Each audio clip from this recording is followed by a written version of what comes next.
हाँ बेटा, तो आपने अननेसेसरी रुक गया video.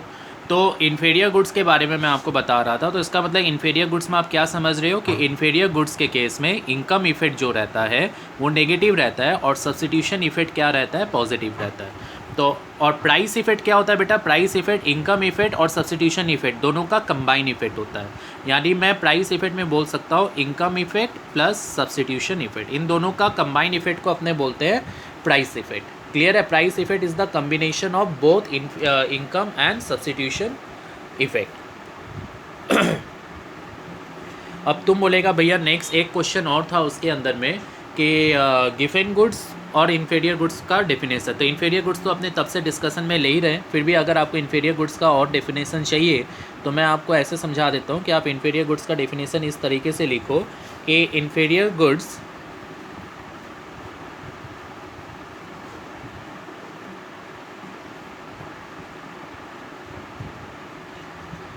are those goods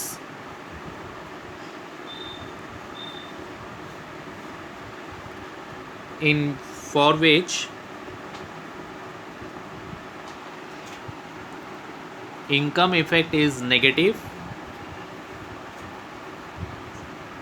the demand, तुम्हारे बुक का डेफिनेशन है बेटा, the demand for such goods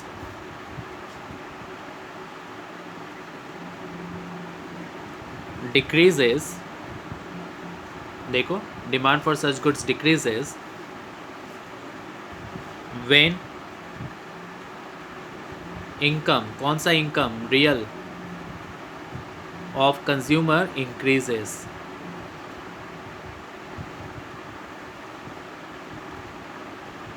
देखो रियल इनकम बढ़ रहा है, कहाँ गया, रियल इनकम बढ़ रहा है, डिमांड गिर रहा है इन्फीरियर गुड्स में, ठीक है। और इन्फीरियर गुड्स के केस में सब्स्टिट्यूशन इफेक्ट पॉजिटिव रहता है। क्लियर हो गया? अब आता है डेफिनेशन कि भैया गिवन गुड्स क्या होता है। तो बेटा गिवन गुड्स जो होता है ना वो एक तरह का इन्फीरियर गुड्स ही है। तुम बोलेगा मतलब जैसे अपने जानते हैं कि गिफिन एक इकोनॉमिक्स का नाम है जो कि आयरलैंड गया था, और जब वो आयरलैंड गया तो वो देखा वहाँ का आदमी लोग पोटैटो कंज्यूम करता है, और फिर उसने वहाँ नोटिस किया कि जब प्राइस फॉल होता है तो डिमांड ऑफ पोटैटो भी फॉल हो जाता है। क्यों? क्योंकि आदमी लोग पोटैटो को छोड़ के क्या करता है, सुपेरियर गुड्स की तरफ मूव कर जाता है। तो यहाँ वो देखता है कि प्राइस गिर रहा है तो डिमांड भी गिर रहा है। क्लियर है ना? तो वो ये चीज़ नोटिस करता है, फिर वो सोचता है कि ऐसा क्यों हो रहा है। तो वो समझा कि पोटैटो जो है वो इन्फीरियर गुड्स है, पोटैटो जो है वो इन्फीरियर गुड्स है, और इन्फीरियर गुड्स है जिस कारण से यहाँ पे इनकम इफेक्ट जो है वो कुछ ज़्यादा ही नेगेटिव है। इनकम इफेक्ट नेगेटिव क्यों है इन्फीरियर गुड्स में, यही वाला लॉजिक। तो मैं फिर रिपीट कर रहा हूँ, गिफिन क्या देखा कि प्राइस गिर रहा है तो डिमांड ऑफ पोटैटो भी गिर रहा है, क्योंकि potato is the inferior goods. तो प्राइस गिरने से जब आदमी लोग का रियल इनकम बढ़ा तो वो लोग सुपेरियर गुड्स को कंज्यूम करना स्टार्ट कर दिया। तो इनकम और डिमांड के बीच में आप देखो नेगेटिव रिलेशन आ गया, तो इनकम इफेक्ट क्या हो जाता है, नेगेटिव हो जाता है। तो उसी डेफिनेशन को अपने बना के लिखेंगे कि गिफिन गुड्स होता क्या है। Giffen goods are those inferior goods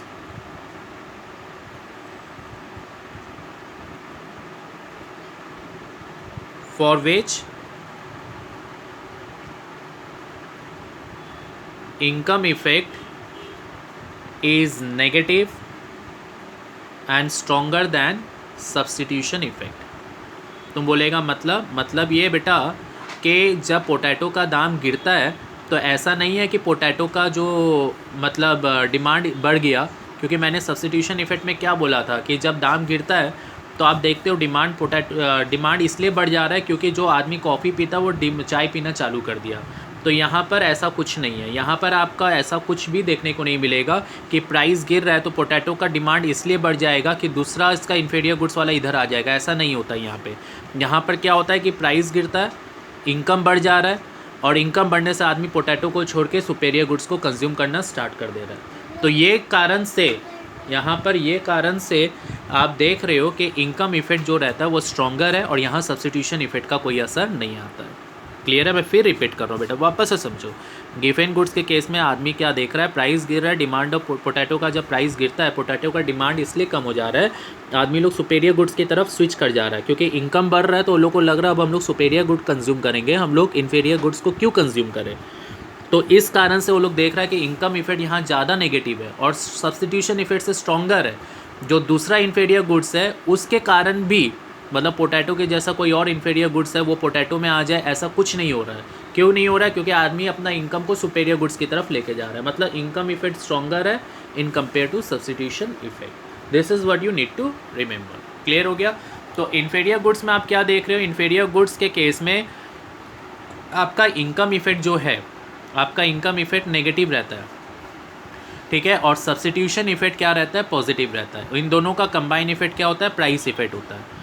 तो आपको देखो एक डेफिनेशन आता है जहाँ पे एक लाइन बोला जाता है कि जितना भी गिवन गुड्स है, all given goods are inferior goods but all inferior goods are not given goods. बहुजन ये बोलता है कि भैया ऐसा क्यों?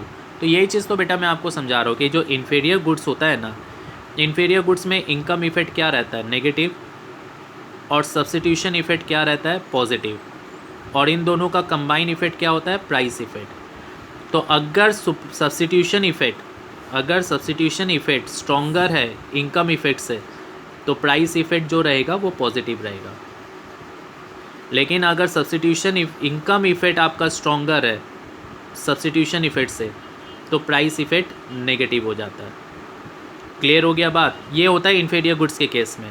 लेकिन गिवन गुड्स के केस में क्या रहता है? हमेशा इनकम इफेक्ट स्ट्रॉन्गर रहता है सब्सटीट्यूशन इफेक्ट से, यानी पॉजिटिव प्राइस इफेक्ट हमेशा नेगेटिव रहेगा। तो वही चीज़ आपको बोल रहा है कि गिवन गुड्स इन्फीरियर गुड्स से ही आ रहा है, लेकिन हर तरह का इन्फीरियर गुड्स गिवन गुड्स नहीं होता, क्योंकि कुछ कुछ इन्फीरियर गुड्स में सब्सटीट्यूशन इफेक्ट पॉजिटिव रहता है। बेटा ये थोड़ा सा टफ डिस्कशन है, इनकम इफेक्ट और सब्सटीट्यूशन इफेक्ट। तो आप मेरे तीनों वीडियो 3 पार्ट में आ गया, तो वीडियो को एक बार वापस से देखते रहना, तब आपको 101% कंसेप्ट क्लियर हो जाएगा। ठीक है, तो ये था आपका इन्फीरियर गुड्स और सब्सटीट्यूशन। अब अपने लोग इसके अंदर में एक पार्ट है कंज्यूमर सरप्लस। ठीक है, this too has been done. Now consumer surplus रह जाता है। कंज्यूमर सरप्लस का थोड़ा सा डेफिनेशन आपको फोकस करना पड़ेगा। कंज्यूमर सरप्लस में क्या होता है ना बेटा, आप इस चीज़ को ऐसे समझो कंज्यूमर सरप्लस के अंदर में कि अपने क्या करते हैं, अपने हमेशा कुछ सोचते हैं। एक जैसे सपोज़ करो अपने गए मार्केट के अंदर में, अपने ये सोच के गए कि भाई आज तो ये सामान, अगर कोई सामान आपको ख़रीदना है, आप ये सोच के गया कि मान लो कि वो सामान अगर आपको 100 रुपया में भी मिलेगा तो आप उस सामान को ख़रीदोगे। मैं रिपीट कर रहा हूँ, कंज्यूमर सरप्लस क्या होता है एक बार भूल जाओ। आप ऐसे समझो कि आप कहीं मार्केट में गया और आप ये सोच के गया कि 100 रुपया में भी अगर आपको ये सामान मिलेगा तो भी आप इस चीज़ को ख़रीदोगे, लेकिन मार्केट में वो सामान आपको 70 रुपया में ही मिल गया। मैं जो बोल रहा हूँ उसको एक बार लिख रहा हूँ। मैं ये सोच के गया मार्केट में कि सामान अगर मुझे 100 रुपया में भी मिलेगा तो मैं ख़रीदूँगा। इसका मतलब this is the willing price, जो मैं देने के लिए रेडी हूँ। ठीक है, मैं हिंदी में लिख दे रहा हूँ, जो मैं देने के लिए रेडी हूँ। ठीक है, लेकिन मेरे को ये सामान 70 रुपया में ही मिल गया, तो 70 रुपया एक्चुअली में मार्केट में दाम है, यानी एक्चुअल प्राइस जो मैंने एक्चुअली दिया। एक्चुअली में डबल एल लगा देना। ठीक है, तो जो डिफरेंस है 30 रुपया, this difference 30 rupees is called surplus. तो तुम बोलेगा भैया एक बार वापस समझाइए, जो मैं देने के लिए रेडी था लेकिन एक्चुअली में जो दिया, इन दोनों का डिफरेंस को क्या बोलोगे? Consumer surplus. थोड़ा डेफिनेशन को अपने तोड़ते हैं। Consumer surplus is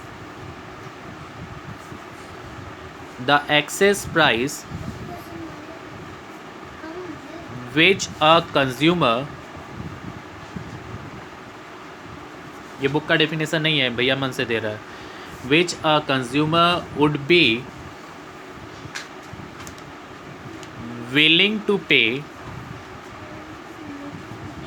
rather than go, ये एक स्टैंडर्ड डेफिनेशन है, without a thing over that, आप एग्ज़ाम में भी लिख सकते हो, which he actually does pay।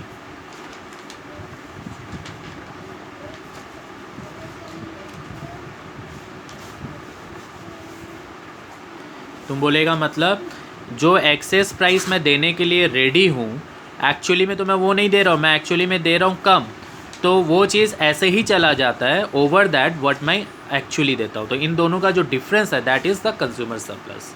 Clear हुआ बात? तो कंज्यूमर सरप्लस का मतलब आप ऐसे समझो कि जो आप देने के लिए रेडी हो उसको अपने मार्जिनल यूटिलिटी बोलते हैं कि भाई इतना रुपये का मैं देने के लिए रेडी हूँ क्योंकि मेरे को इतना रुपये का इससे सेटिस्फैक्शन मिल रहा था। तो this is the marginal utility which I am getting by buying the thing. Marginal utility और प्राइस का जो रिलेशन वाला वीडियो है उसको एक बार देख लेना, ठीक है। तो this is the price which I am ready to pay because this is the satisfaction which I am getting but the actual price is this. तो यानी कंज्यूमर सरप्लस हो गया मार्जिनल यूटिलिटी कमोडिटी का minus price of that commodity. This is your consumer surplus, इसको आप consumer surplus बोलोगे। Clear हुआ बात? अगर मैं इसको एक डेफिनेशन को अगर उसमें टेबल में बनाऊँ, मान लो क्वांटिटी पकड़ रहा हूँ मैं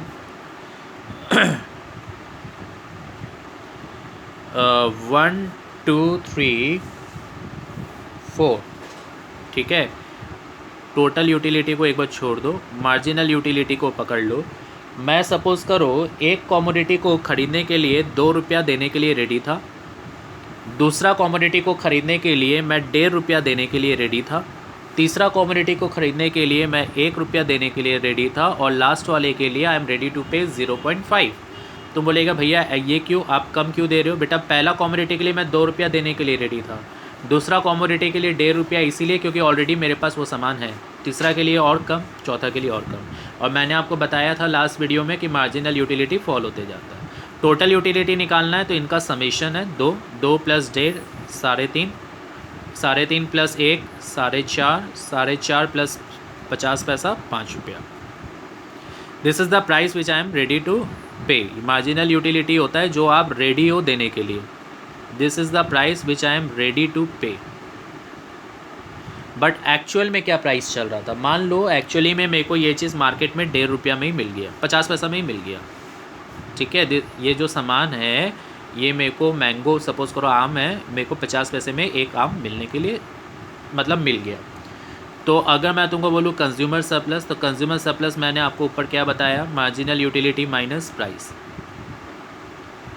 यानी दिस माइनस दिस। तो पहला यूनिट में मैं 2 रुपया देने के लिए रेडी था, 50 पैसा में मिल गया। दूसरा यूनिट में 1.5 रुपया देने के लिए रेडी था, 50 पैसा में मिल गया। तीसरा में 1 में देने के लिए रेडी था, 50 पैसा में मिल गया। लास्ट वाले में कुछ नहीं। अब लास्ट तू बोलेगा भाई आप 4 तक ही क्यों लिया, 4 के बाद क्यों नहीं लिया? तो देखो बेटा ये वाला जो स्टेज है यहाँ पे मार्जिनल यूटिलिटी और प्राइस एक दूसरे से इक्वल है। तो आपको याद होगा मैंने दोनों का रिलेशन में बोला था कि इस पॉइंट को अपने बोलते हैं इक्विलिब्रियम पॉइंट। क्यों? जब मैं देख रहा हूँ कि मेरे को फ़ायदा इतना हो रहा है और देना इतना ही पड़ रहा है तो मैं और ख़रीदूँगा क्योंकि फ़ायदा ज़्यादा है। फिर फ़ायदा कम हो गया लेकिन मैं अभी भी ज़्यादा है प्राइस से तो मैं और ख़रीदूँगा। लेकिन जहाँ दोनों इक्वल हो जाएगा तो मुझे लगेगा अब इसके बाद ख़रीद के मुझे फ़ायदा नहीं है, डिस यूटिलिटी में कन्वर्ट हो जाएगा। आप मार्जिनल यूटिलिटी और प्राइस का रिलेशन देखना, वहाँ ये बहुत अच्छे से समझाया हुआ है। तो मार्जिनल यूटिलिटी कम हो रहा है लेकिन आप क्या समझ रहे हो कि भाई प्राइस से तो मेरे को ज़्यादा फ़ायदा हो रहा है तो आप ख़रीदते जा रहे हो, लेकिन जहाँ दोनों इक्वल हो जाएगा तो आप इससे ज़्यादा नहीं खरीदोगे, आप यहाँ पे स्टॉप कर दोगे। तो this is the consumer surplus which I am getting. Clear हुआ बात? समझ गए एकदम अच्छा से? अगर आप टोटल एक्सपेंडिचर के आपका टोटल कितना खर्चा हुआ वो आप अगर देखना चाहते हो तो एक यूनिट आपने ख़रीदा 50 पैसा में तो 50 पैसा खर्चा हुआ। दूसरा यूनिट आपने 50 पैसा में ख़रीदा तो 1 रुपया खर्चा हुआ, 2 × 0.5। 3 यूनिट आपने 50 पैसा में ख़रीदा तो 1.5 रुपया खर्चा हुआ। 4 यूनिट आपने 50 पैसा में ख़रीदा तो 2 रुपया आपका खर्चा हुआ। तो अगर मैं नेट यूटिलिटी निकालूँ कि अल्टीमेटली मुझे कितने का फ़ायदा हुआ, तो नेट यूटिलिटी ऐसे आता है total utility minus total expenditure. 2 रुपया मेरे को टोटल फ़ायदा हुआ, खर्चा 50 पैसा हुआ, यानी 1.5 रुपया का फ़ायदा हुआ मुझे पहला यूनिट से। 3.5 रुपया का फ़ायदा हो रहा था दूसरा यूनिट से और 1 रुपया मेरे को खर्चा देना पड़ा तो 2.5 रुपया का फ़ायदा इधर। फिर 4.5 माइनस 1.5 3 रुपया का फ़ायदा इधर। 5 माइनस 2 फिर 3 रुपया का फ़ायदा इधर। तो आप देख सकते हो कि आप जब चौथा यूनिट ख़रीद रहे हो तो आपको अल्टीमेट फ़ायदा कितने का हुआ? 3 रुपये का हुआ। अब आप अगर कंज्यूमर सरप्लस का भी टोटल करोगे तो आप देखोगे आपका 3 ही रुपया आ रहा है। यानी चौथा यूनिट ख़रीद के जहाँ मार्जिनल यूटिलिटी प्राइस इक्वल होता है वहाँ कंज्यूमर सरप्लस 0 हो जाता है, वहाँ पे आपको नेट यूटिलिटी यानी मैक्सिमम यूटिलिटी मिलता है। इसके बाद अब आपको और यूटिलिटी नहीं मिलेगा, देखो मैक्सिमम हो गया है। अब इसके बाद ये टोटल नेट यूटिलिटी फॉल होना चालू हो जाएगा। क्लियर हुआ बेटा? तो दिस इज कंज्यूमर सरप्लस। तो कंज्यूमर सरप्लस का मतलब होता है the difference between the willing price and the actual price. अगर इसको डायग्रामेटिकली आपको समझने का मन हो तो आप डायग्रामेटिकली भी समझ लो मेरे से, लेकिन इस चैप्टर से 2 ही मार्क्स आएगा, ध्यान रखना, ठीक है। बट ये चैप्टर्स आपका लॉजिक है जो आपका बेस बना रहा है। यहाँ मैं डिमांड को मेज़रमेंट करूँगा, यहाँ मैं मार्जिनल यूटिलिटी एंड प्राइस को मेज़रमेंट करूँगा। मान लो प्राइस इतना है तो मैं इतना ख़रीदने के लिए रेडी हूँ, दिस इज़ द प्राइस, और मैं कितना ख़रीद रहा हूँ, OQ, ठीक है। तो मैं देने के लिए रेडी था इतना, क्योंकि यहाँ टच हो रहा है इसको, तो मैं देने के लिए रेडी हूँ इतना प्राइस, ठीक है। तो मैं इसको नाम दे दे रहा हूँ U, डिमांड को यहाँ टच कर रहा है, इसको नाम दे दे रहा हूँ S। तो आप इसको ऐसे पकड़ो कि मैं रेडी टू पे, यानी मैं देने के लिए रेडी हूँ OU, एक्चुअल प्राइस OP, ठीक है। एक्चुअल प्राइस कितना हुआ मेरा, OP हुआ। अब OP में मैं कितना यूनिट खरीद रहा हूँ, OQ। तो एक्चुअल क्वांटिटी जो मैंने ख़रीदा वो कितना है, एक्चुअल क्वांटिटी जो मैं ख़रीद रहा हूँ OQ।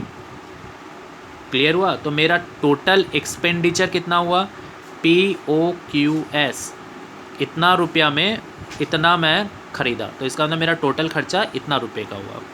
लेकिन मुझे टोटल यूटिलिटी कितना मिला, टोटल यूटिलिटी के लिए आपको ये दोनों देखना है कि मैं टोटल खर्चा करने के लिए कितना रेडी था, इतना, और इतना ख़रीदा, यानी मुझे टोटल यूटिलिटी मिला UOQS।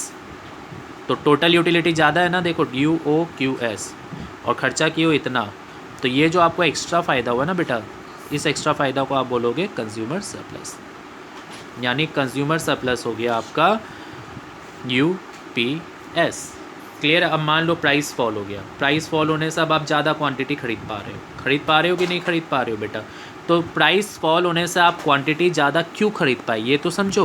प्राइस फॉल हुआ तो मेरा रियल इनकम बढ़ा, रियल इनकम बढ़ने से मेरा डिमांड भी बढ़ गया, तो डिमांड बढ़ गया तो मेरे को ये जो एक्स्ट्रा फ़ायदा हुआ, ये जो आप देख रहे हो ना, ये जो एक्स्ट्रा फ़ायदा हुआ, तो इसको भी कंज्यूमर सरप्लस बोला जाता है। तो तुम बोलेगा भैया तो इसको कंज्यूमर सरप्लस क्यों बोले, क्योंकि जब प्राइस फॉल होता है, इनकम बढ़ता है, मैं ज़्यादा डिमांड खरीद करता हूँ, तो उस कारण से जो मुझे एडिशनल बेनिफिट होता है, तो this is also consumer surplus. ये मॉडर्न डेफिनेशन है, पहला वाला डेफिनेशन पुराने प्रोफेसर्स का है, ये नया डेफिनेशन है। ये डेफिनेशन आपको दिया गया है प्रोफेसर हिक्स ने। किसने दिया है? प्रोफेसर हिक्स ने। उसने बोला, he defined consumer surplus based on price and real income।